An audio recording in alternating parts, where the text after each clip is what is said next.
Hello friends. आज मैं लेके आया हूँ कुछ practice MCQ questions junior accounts assistant exam से रिलेटेड। अकाउंट स्पेसिफिक क्वेश्चंस हैं ये, जो कि वेरियस एग्जाम्स में पूछे जाते हैं। तो चलिए शुरू करते हैं। ये सारे क्वेश्चंस को आप ट्राई और अटेम्प्ट जरूर करें। मैंने हर क्वेश्चन के बाद उसका आंसर की स्लाइड को लगाया है एंड उस आंसर की स्लाइड में एक्सप्लेनेशन भी है। सारे क्वेश्चंस को अटेम्प्ट करने के बाद आप अपने स्कोर्स को मेंशन जरूर करिएगा। तो चलिए सबसे पहले शुरू करते हैं। अब पहला question, banks can refuse the payment of cheques if. Pause लीजिए और इस क्वेश्चन को ट्राई करिए। सो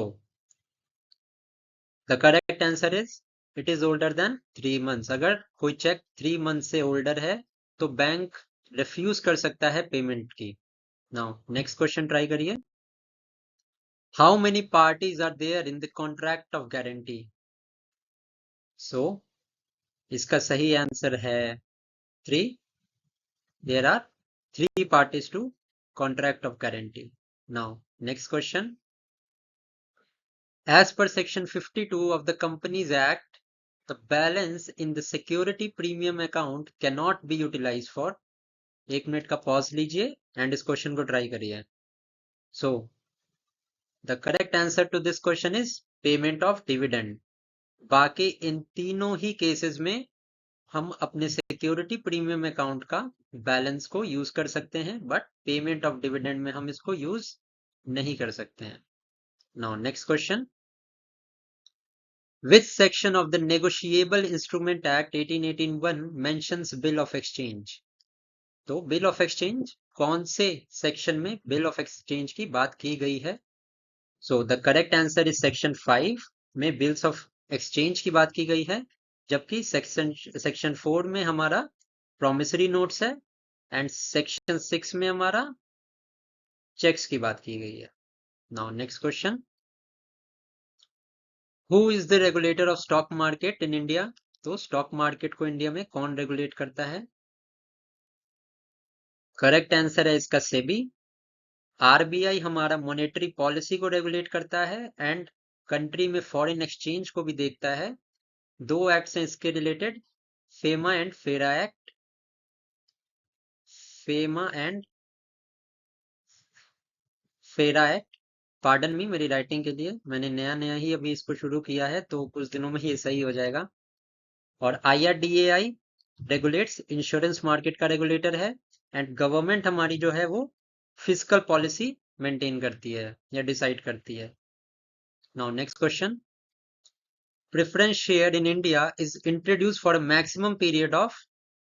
सो करेक्ट आंसर इसका 20 years है। नाउ नेक्स्ट क्वेश्चन देखते हैं, which of the following condition is not mentioned in the section 10 of the negotiable instrument act। Section 10 में कौन सी कंडीशन इनमें से नहीं दी गई है? सो आई होप आपने ये ट्राई कर लिया होगा। इसका करेक्ट आंसर है intention to create legal relations. So section 10 के अंदर जितनी भी एसेंशियल कंडीशंस हैं वो ये रही। फ्री कंसेंट ऑफ पार्टीज होना चाहिए, पार्टीज दोनों कॉम्पिटेंट टू कॉन्ट्रैक्ट होनी चाहिए, लॉफुल ऑब्जेक्ट होना चाहिए जिसके ऊपर कॉन्ट्रैक्ट हो रहा है, and not merely expressly declare to be void. जो भी कॉन्ट्रैक्ट हुआ है वो एक्सप्रेसली वॉइड डिक्लेयर नहीं होना चाहिए, और कोई कंसिडरेशन दी हुई होनी कंपलसरी है। कंसिडरेशन की डेफिनेशन सेक्शन 2 सबसेक्शन डी में मेंशन की गई है। Now next question, which of the following contract is created by the authority of law only. तो आई होप आपने ये क्वेश्चन अटेम्प्ट कर लिया होगा। तो इसका करेक्ट आंसर है क्वासी कॉन्ट्रैक्ट। ये लॉ की अथॉरिटी से फॉर्म होते हैं। बाकी कॉन्ट्रैक्ट्स को हम देख लेते हैं। एग्जीक्यूटरी कॉन्ट्रैक्ट में क्या होता है? Both parties yet to fulfil the obligation, it can be unilateral और बाइलैटरल। इम्प्लाइड कॉन्ट्रैक्ट में it means meaning is interpreted on its own. जैसे कि आपने कोई भी काम किया जो कि एक्सप्रेसली ये डिक्लेयर्ड किया है, जैसे आप किसी को पैसा दे रहे हैं, कोई सामान आप ले रहे हैं, तो इसका मतलब इम्प्लाइड है कि आप उस पैसे को दे के और फिर सामान लेंगे। नाउ एक्सप्रेस कॉन्ट्रैक्ट क्या होता है? रिटन वेज में कॉन्ट्रैक्ट को, रिटन और ओरल वेज में कॉन्ट्रैक्ट को क्लियर किया जाता है। Now Next question. Now, next question is, which model of HRM takes into consideration the global development of business? So, इस क्वेश्चन को आप ट्राई करिए. इसका करेक्ट आंसर है हार्वर्ड मॉडल. बाकी मॉडल्स को हम देख लेते हैं. गेस्ट मॉडल हमें ये बोलता है कि HRM is different from personal management. Warwick model explains कि डिफरेंट कंटेक्स्ट होते हैं बिजनेस में, that is outer, inner, business strategy etcetera.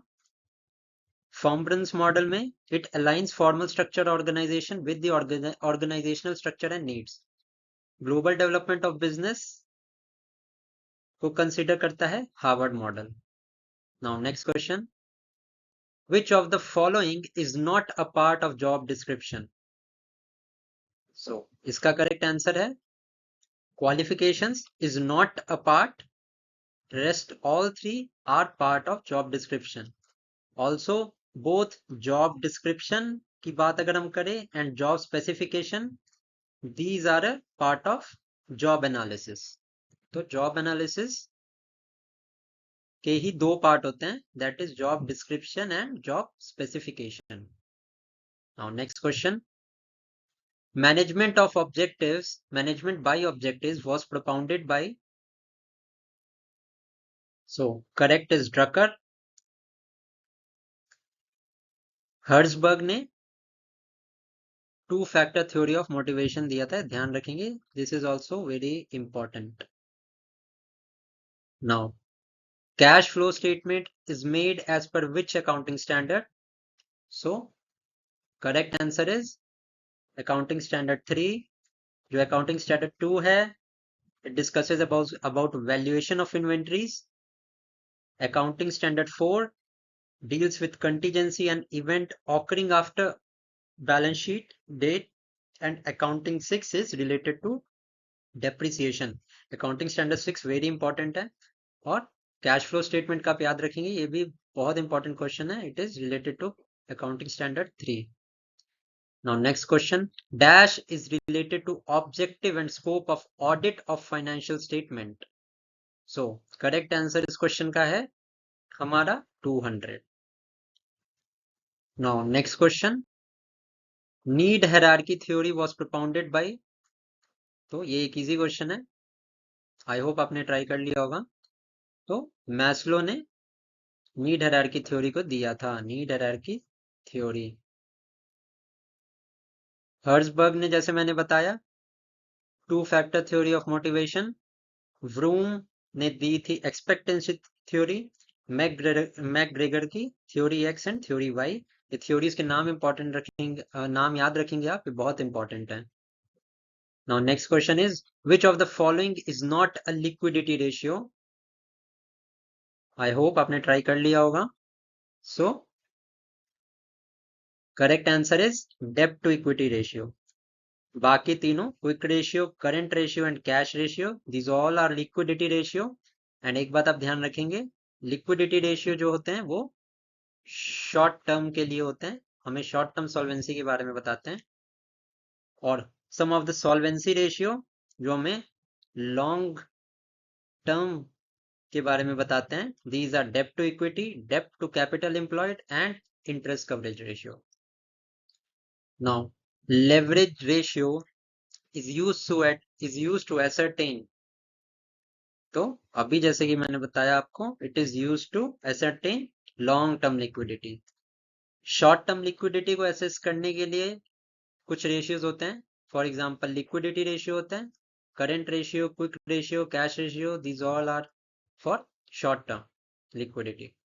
Now next question, what is the ideal debt to equity ratio? I hope आपने ये try कर लिया होगा. So ideal debt to equity ratio is 2:1. Current asset ratio, ये भी ideal 2:1 होता है. And 1:1 का आइडल रेशियो होता है क्विक रेशियो का. तो ये आप याद रखेंगे. इन सब एक्सप्लेनेशंस में मैंने कुछ इंपॉर्टेंट फैक्ट्स भी कवर कर दिए हैं ताकि आपको प्रॉब्लम ना हो. Now cost of debt is less than cost of equity in which theory? So इसका करेक्ट आंसर है नेट इनकम अप्रोच की ये एजम्पशन होती है कि cost of debt is less than cost of equity. अब नेट ऑपरेटिंग इनकम अप्रोच में होता है cost of debt is constant, इसमें ये कांस्टेंट होता है, and according to traditional approach use of both equity and debt, मतलब डेट एंड इक्विटी का एक आइडियल अमेलगमेशन होना चाहिए, एक आइडियल रेशियो होना चाहिए।